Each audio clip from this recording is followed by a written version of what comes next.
We're hitting the grocery store looking for labels that might mislead. Cholesterol-free with olive oil. Pomegranate cherry. Armed with a shopping list from some dietitians and viewers, we're digging into what's actually in these products and what might be missing, despite what the labels say. To find out if these labels live up to their promise or if they're just lousy, we're taking our products to a dietary duo. Dietitian Veronica Rouse and Dr. Paul O. Two heart health experts from the University Health Network in Toronto. We're gonna actually look at a couple of products and try to decode some of the labels that we found. Are you guys up to the challenge? Outstanding. Looking forward to this. First up on our list, Multigrain Cheerios. Tell me, what do you think of what you see on this package? Well, I see this beautiful red heart and the words cholesterol-free. But this claim is not unique to Multigrain Cheerios. Dietary cholesterol is mainly found in animal products. Aren't all cereals then technically cholesterol-free? Yes. Making a statement about something that's not in there when it was never in there in the first place is unnecessary and misleading. For instance, this has no cholesterol. Well, it never had cholesterol and never will have cholesterol. The Canadian Food Inspection Agency has labeling rules companies must follow. One of those rules, products aren't allowed to suggest they're unique when they're not. And how about that heart symbol on the box? There are CFIA rules about that too. And they say specifically it is considered misleading to use heart symbols or the word heart to suggest or imply that a particular food is nutritionally superior to or healthier than other foods. Do you think this little heart here really lives up to those CFIA heart rules? It's interesting, the symbolism, it does have this implication that somehow it is heart healthy. What do shoppers think? To find out, we're heading to St. Lawrence Market in Toronto. Now that you know all cereals cholesterol-free, what do you make of the fact that they're advertising this one right here as cholesterol-free? Honestly, because I'm very skeptical, I would say, oh, well, that's a nice marketing trick. That's a very smart move from that company. They want to stand out from all other brands. Would you guys call this a lousy label, now that you know that? Yeah, lazy. Misleading. We asked the maker of Cheerios about their label. They tell us they do meet the regulations and that they're committed to clearly and accurately communicating the benefits of foods. And next time we go shopping, we spot a new Multigrain Cheerios box, and something's missing. That little heart logo is gone, but that questionable cholesterol-free claim is still there, next to a heart-shaped bowl. Another label that's got us taking a closer look, Becel margarine with olive oil. From a heart health perspective, what's so great about olive oil? Eating olive oil can help lower our LDL cholesterol levels, improve our blood pressure, reduce our risk of heart disease and stroke, and reduce inflammation. But the ingredient list reveals most of the oil is not olive. The vast majority of this is actually canola oil. Okay. So there's just a little bit of olive oil as a dash. Just how little? We're gonna measure it out in grams. There's about 26 grams of olive oil in this entire tub. Here I go. Okay. We're almost there. That amount. So if you had this whole tub, in terms of our daily recommendation, you'd have to eat the whole tub to get the healthy amount of olive oil. We don't want you to eat this whole tub. And how does that compare to the amount of canola? All right, so we'll pour out the canola oil. There's about 290 grams. And let's compare that to the amount of olive oil. And the ingredient list reveals something else. There's actually the same amount of olive oil as palm oil. Why would they maybe be avoiding advertising the palm oil, but they are advertising the olive oil? I think consumers do know that olive oil is a heart-healthy oil, whereas palm oil is higher in saturated fat and not as high in monounsaturated fats like the olive oil. The CFIA rules say companies cannot overemphasize the importance or presence of an ingredient. So what do shoppers think about Becel's label? What catches my eye is that it says it's plant-based, which is important to me, and that it has olive oil, so I would probably buy this. Okay, now, there is a whole lot more canola oil in here than olive oil. There you go. You look surprised. Yeah, I am. That is why it's very important to actually pay attention to like the ingredients. I feel like we're being lied to. We asked the maker of Becel why their label highlights olive oil when there is such a small amount of it inside. They tell us they comply with regulations and that the percentage of each oil is available on the lid and the ingredient list. Back on our store shelf spot check, Ironkids Essentials Multivitamin Gummies. So, Veronica, this is a multivitamin. But look closer. Iron isn't listed in the ingredients. Obviously, there's a mismatch in the Ironkids label versus what's in there. Makes you wonder about other things. Is this a strong kid kind of connotation? If you labeled it with iron, then you might expect that there's some iron in there as well.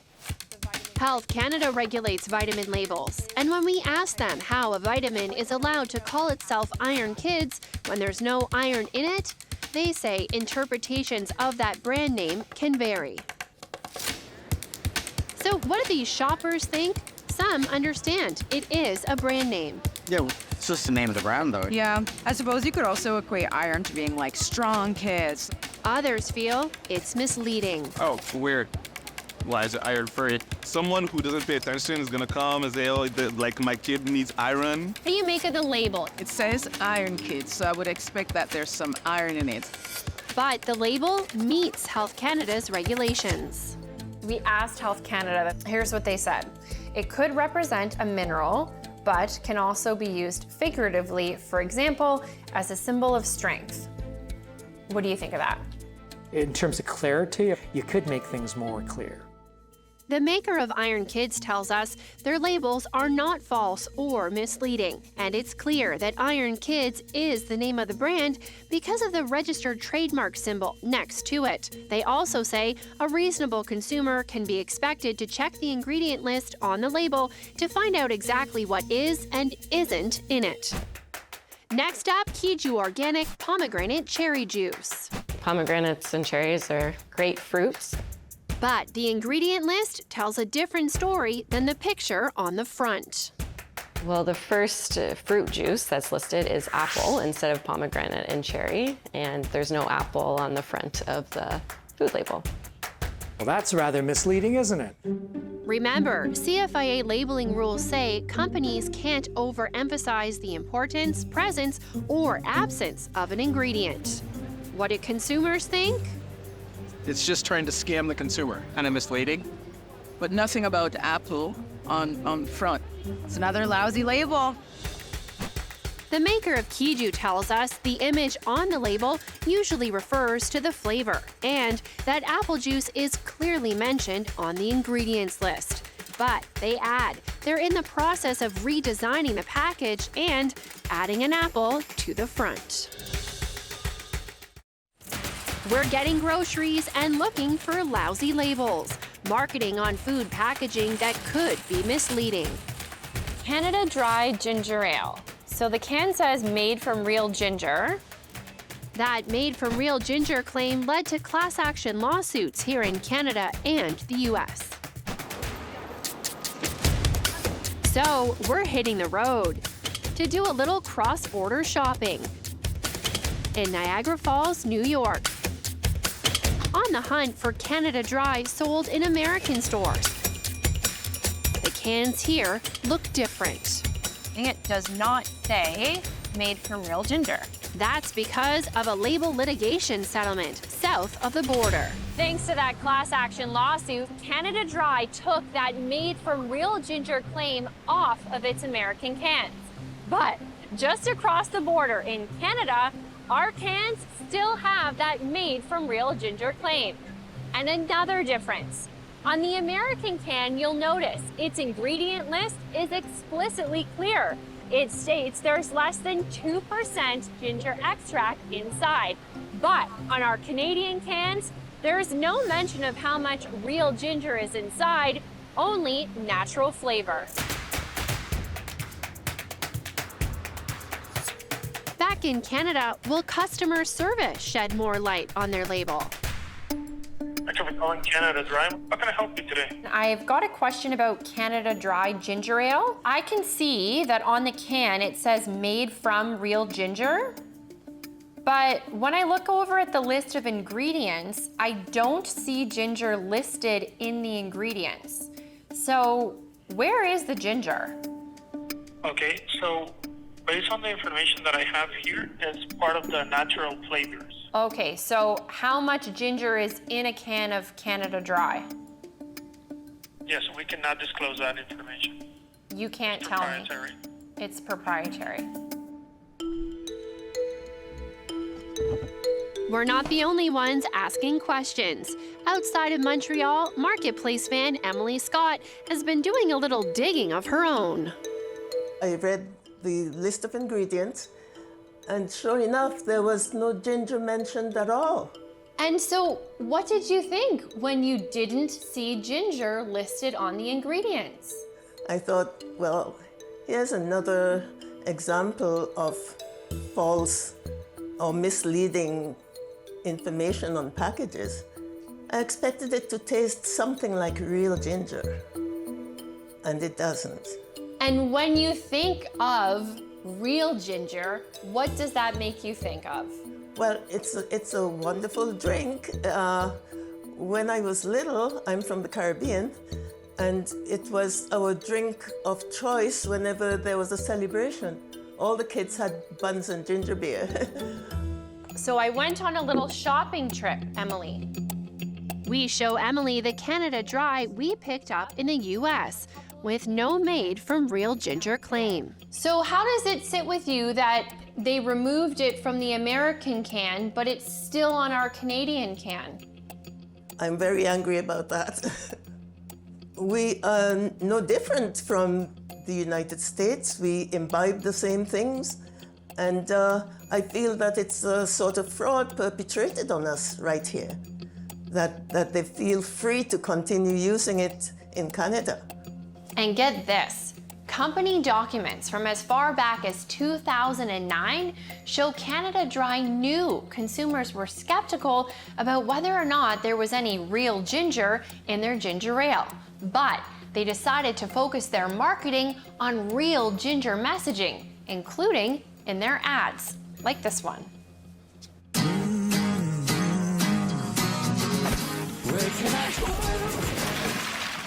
For a refreshingly real ginger taste, grab a Canada Dry ginger ale. Real ginger, real taste, real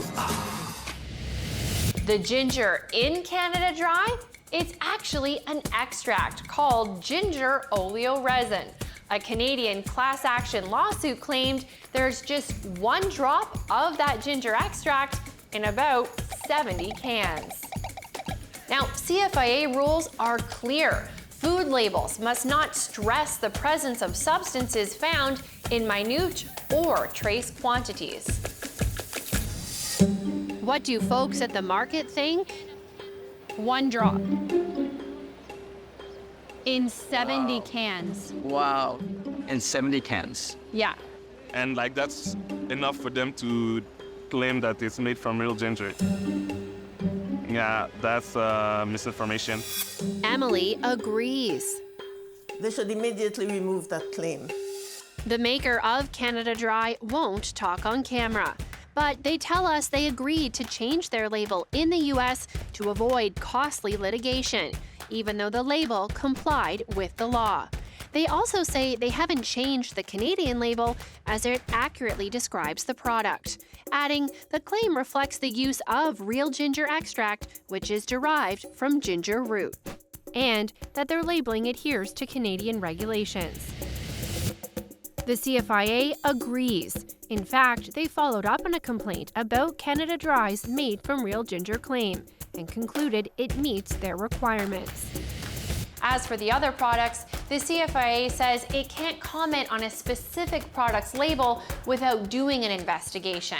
But they add, if a consumer spots a label they think is misleading, you can report it to the CFIA.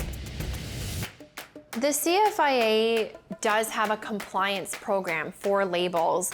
Do you think the CFIA could be more proactive? I think that there could be more proactive work here. Other standards on things that should be disclosed. Make a percentage of the real estate on the front of box or front of package actually devoted to accurately portraying what's actually in this product. Until that happens, Emily has some words of advice to keep in mind the next time you're shopping.